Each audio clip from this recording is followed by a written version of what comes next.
नमस्कार, फर्स्ट बिहार झारखंड में आपका स्वागत है। मैं राहुल ओझा आपके साथ। कोरोना संक्रमण को देखते हुए बिहार के सभी कार्यालय बंद कर दिए गए थे। जो कर्मचारी थे वो नहीं पहुंच रहे थे, लेकिन 20 अप्रैल से कह सकते हैं कि कई चीज़ों पर से पाबंदियां हटने जा रही है।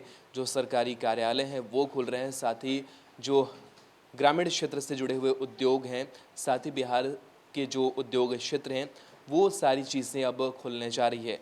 साथ ही आप मकान की, फ्लैट की जो ज़मीन की रजिस्ट्री है वो आप करा सकेंगे। साथ ही शिक्षा विभाग की अगर बात करें तो वहाँ भी अब जो कर्मचारी हैं वो पहुँचेंगे। हालांकि इस बीच कई जो पाबंदियाँ अभी भी बरकरार रखी गई है, खास करके जो एम्प्लॉइज़ आएंगे उनको लेकर के कई चीज़ें जो हैं वो रखी गई है। तो 20 अप्रैल से बहुत सी छूट जो है वो मिलने जा रही है। लोगों को थोड़ी सी परेशानियों का सामना कम करना पड़ेगा, क्योंकि कई विभागों के जो कार्यालय हैं वो 20 अप्रैल से खुलने जा रहे हैं, जिससे आप अपना काम जो है वो आसानी से कर सकेंगे, करवा सकेंगे। लेकिन अगर देखा जाए, कोरोना संक्रमण को देखते हुए लॉकडाउन इसलिए किया गया है कि लोग घरों में बने रहें, लेकिन कई ऐसे काम जो है वो महत्वपूर्ण बाधित हो रहे हैं। लेकिन इस बीच भी आपको सतर्कता बरतने की ज़रूरत है। भले ही सरकारी कार्यालय और कई विभाग के जो कार्यालय हैं वो खुल रहे हैं, लेकिन आपको भी सतर्कता बरतने की ज़रूरत है कि इन सभी छूट मिलने के बाद भी आप किस तरीके से अपने आप को कोरोना संक्रमण से बचा पाते हैं। आपको बता दें कि सभी विभाग ने इसके लिए आदेश जारी कर दिए हैं, जिसके बाद 20 अप्रैल से कार्यालयों में कामकाज शुरू हो जाएगा। पथ एवं भवन निर्माण विभाग, शिक्षा और योजना विभाग सहित तमाम विभागों में कुछ शर्तों के साथ कामकाज शुरू हो जाएंगे। सीमित कर्मचारी ही रोजाना ऑफिस आएंगे। सामान्य प्रशासन द्वारा जारी किए गए आदेश के बाद निबंधन का काम भी शुरू हो जाएगा। वहीं कुछ शर्तों के साथ ज़मीन मकान की खरीद बिक्री से संबंधित रजिस्ट्री भी कराई जाएगी। हालांकि जारी निर्देश के अनुसार अधिकारियों को हर रोज़ ऑफिस आना होगा। वहीं संविदा पर बहाल तथा ग समूह के कर्मचारियों के 33% कर्मी ही ऑफिस आएंगे। ऑफिस में सभी मास्क पहनकर ही कार्य करेंगे। वहीं सोशल डिस्टेंसिंग का भी जो पालन है वो किया जाएगा।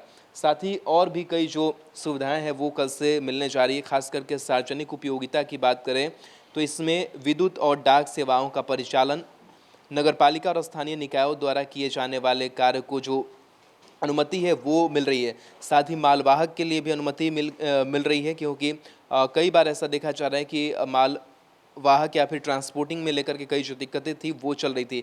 लेकिन इस बीच अनलोडिंग, लोडिंग मालगाड़ी व पार्सल गाड़ियों का परिचालन शुरू होगा। माल कार्गो यातायात, इन सारी चीज़ों की अनुमति जो है वो मिल गई है। साथ ही कई ज़रूरी सामानों की जो आपूर्ति है वो भी अब 20 अप्रैल से की जा सकेगी, जिसमें विनिर्माण, थोक या खुदरा बिक्री के लिए परिचालन में सभी सुविधाएं शुरू होगी।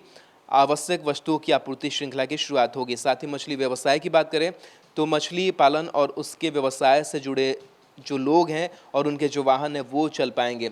साथ ही जिस तरीके से वित्तीय क्षेत्र की बात करें तो जो वित्तीय संस्थान है उसके संचालन में लगे जो अफसर, कर्मी और उनके वाहन को आने जाने की जो छूट है वो मिलेगी। और बैंक कर्मियों को पहले से भी छूट है।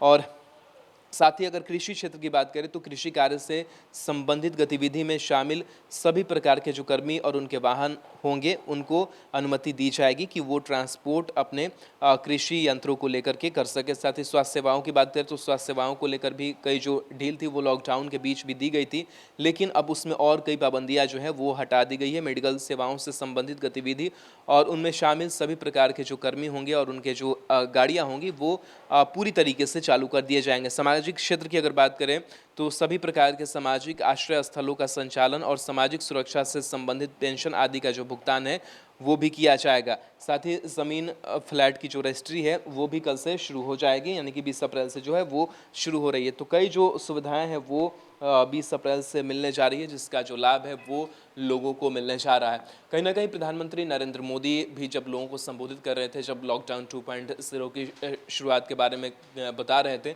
तो उस दौरान भी उन्होंने कहा था कि 20 अप्रैल से हम थोड़ी जो रियायतें हैं, जो थोड़ी छूट है वो भी हम देने जा रहे हैं, क्योंकि देखा जा रहा है कि लॉकडाउन के बीच जो कई गतिविधियां हैं वो रुक सी गई है और इसका खासा असर जो है वो पड़ रहा है, अर्थव्यवस्था पर भी पड़ रहा है। साथ ही जो अलग अलग स्तरों से लोग जिससे जुड़े हुए हैं उन पर भी काफ़ी असर पड़ रहा है। तो लॉकडाउन के बीच ही एक ऑप्शन निकाला गया है कि जो लोग हैं उनकी जो बहुत ज़रूरी चीज़ें हैं वो रुके भी ना और लॉकडाउन का पालन भी होते रहे। इसलिए इन तमाम रियायतों के बावजूद भी आपको खुद से सोचना है कि आप कैसे सतर्क रहें, सुरक्षित रहें। बिहार के आधुनिक अस्पतालों में से एक NSMCH multi speciality 350 bedded hospital, अनुभवी डॉक्टर एवं ट्रेन्ड पैरामेडिकल स्टाफ, विश्व स्तरीय सुविधाओं के साथ अत्याधुनिक ऑपरेशन थिएटर, ICU, NICU, निशुल्क OPD परामर्श, 24 घंटे इमरजेंसी सर्विसेज और जटिल गर्भावस्था का इलाज। Netaji Subhash medical college and hospital, Amhara, Behta, Patna.